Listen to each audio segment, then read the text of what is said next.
नवरात्र भक्ति, श्रद्धा, विश्वास और कर्तव्य निष्ठा का पर्व है। मुख्यमंत्री भजनलाल शर्मा भी इस नवरात्र खास साधना, अनुष्ठान और तपस्या कर रहे हैं, वो भी अपने कर्तव्य को निभाते हुए। देखिए प्रदक्षिणा पारीक की यह खास रिपोर्ट।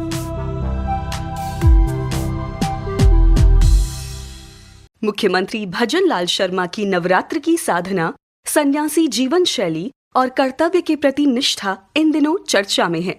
सूबे के मुखिया भजनलाल शर्मा इन दिनों नवरात्र के पावन अवसर पर अपनी साधना और सन्यासी जीवन शैली से सुर्खियों में हैं। ये समय उनके लिए न केवल आध्यात्मिक अनुशासन का प्रतीक है, बल्कि ये भी दर्शाता है कि वे अपनी सनातन परंपराओं के प्रति कितने समर्पित हैं। नवरात्र के दौरान उन्होंने अपने जीवन में कठोर नियमों को अपनाया है, जो उनके व्यक्तित्व की सादगी और दृढ़ संकल्प को उजागर करता है। मुख्यमंत्री भजनलाल शर्मा ने नवरात्र में धोती और कुर्ता जैसे पारंपरिक सनातनी परिधानों को अपनाया है।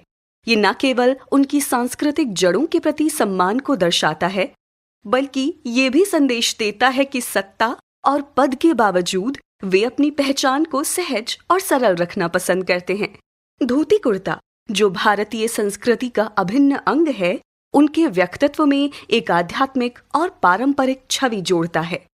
नवरात्र के दौरान भजनलाल शर्मा सादगीपूर्ण साधना कर रहे हैं। उन्होंने सुख सुविधाओं को त्याग कर जमीन पर सोने का निर्णय लिया है। ये कदम उनकी तपस्या और आत्म संयम की भावना को प्रकट करता है। इसके साथ ही उन्होंने अन्न का भी त्याग किया है, जो नवरात्र के दौरान उपवास और साधना का एक महत्वपूर्ण हिस्सा माना जाता है। ये संयम न केवल उनके शारीरिक बल्कि मानसिक दृढ़ता को भी प्रदर्शित करता है। विशेष रूप से उल्लेखनीय है कि साधना के इस कठिन मार्ग पर चलते हुए भी मुख्यमंत्री अपने प्रशासनिक कर्तव्यों से पीछे नहीं हटे हैं। सरकार से जुड़े काम और महत्वपूर्ण बैठकें निर्बाध रूप से जारी हैं। राजस्थान दिवस उत्सव को लेकर हुए आयोजन हो या फिर प्रदेश में कानून व्यवस्था, राजस्व, गर्मी में पेयजल, बिजली व्यवस्था, खनन, युवाओं को नए रोजगार, किसान और सहकारिता सहित निवेश बढ़ाने से जुड़ी बैठकें, ये उनके समय प्रबंधन और कर्तव्य निष्ठा का एक अनुकरणीय उदाहरण है। एक ओर वे आध्यात्मिक अनुशासन का पालन कर रहे हैं, तो दूसरी ओर राज्य के विकास और जनता की सेवा में कोई कमी नहीं आने दे रहे। ये संतुलन उनके नेतृत्व की परिपक्वता और समर्पण को दर्शाता है। राजस्थान दिवस के समापन कार्यक्रम में निवेशकों ने भी उनके नवरात्र की कठिन साधना के संकल्प की सराहना की थी। साथ ही उनका सनातनी परिधान भी चर्चा में रहा था। मुख्यमंत्री भजनलाल शर्मा का ये साधना काल जनता के बीच भी एक सकारात्मक संदेश दे रहा है। ये दर्शाता है कि सत्ता में रहते हुए भी व्यक्ति अपनी सांस्कृतिक और आध्यात्मिक जड़ों से जुड़ा रह सकता है। उनकी ये जीवन शैली न केवल उनके समर्थकों के बीच प्रशंसा का विषय बनी है, बल्कि ये भी प्रेरणा देती है कि आत्मानुशासन और कर्तव्य के बीच सामंजस्य कैसे स्थापित किया जा सकता है। गौरतलब है कि मुख्यमंत्री भजनलाल शर्मा सनातन धर्म के प्रति गहरी श्रद्धा रखते हैं। ये उनके ब्राह्मण परिवार में जन्म और राष्ट्रीय स्वयंसेवक संघ से लंबे जुड़ाव से भी झलकता है। भजनलाल शर्मा एक साधारण ब्राह्मण परिवार से ताल्लुक रखते हैं। भरतपुर जिले के अटारी गांव में जन्मे शर्मा का पालन पोषण सनातन धर्म की परंपराओं और मूल्यों के बीच हुआ। ब्राह्मण समुदाय में जन्म लेने के कारण उनकी प्रारंभिक शिक्षा और जीवन शैली में धार्मिक संस्कारों का गहरा प्रभाव है। भजनलाल सरकार के अब तक के कार्यकाल में धार्मिक और सांस्कृतिक मूल्यों को बढ़ावा देने के लिए कई महत्वपूर्ण कदम उठाए गए हैं। उनकी सरकार ने सनातन धर्म की परंपराओं, धार्मिक स्थलों के विकास और हिंदू आस्था से जुड़े मुद्दों को प्राथमिकता दी है।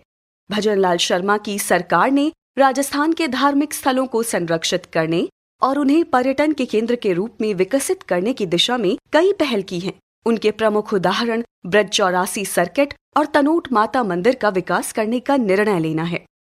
पुजारियों के मानदेय में इजाफा भी सीएम भजनलाल शर्मा की सरकार ने लिया है। शर्मा सरकार ने न केवल राजस्थान के मंदिरों बल्कि राज्य के बाहर स्थित मंदिरों के जीर्णोद्धार की भी पहल की है।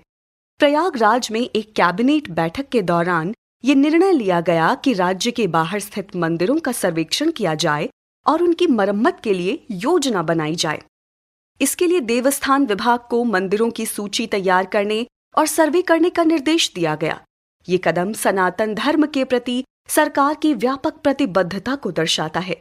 इसके अलावा प्रदेश की भाजपा सरकार ने धार्मिक पर्यटन को बढ़ावा देने के लिए स्कूलों में बच्चों को ऐतिहासिक और सांस्कृतिक स्मारकों की यात्रा कराने का प्रस्ताव रखा है।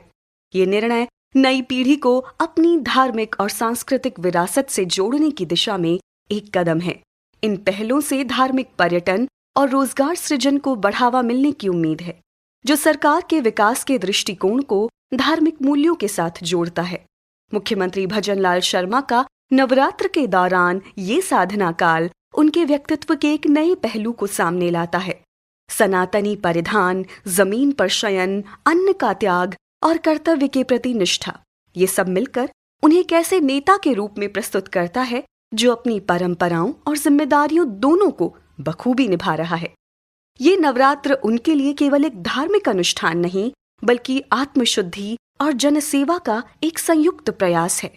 उनकी ये सादगी और संयम निश्चित रूप से समाज के लिए एक प्रेरणादायक उदाहरण है।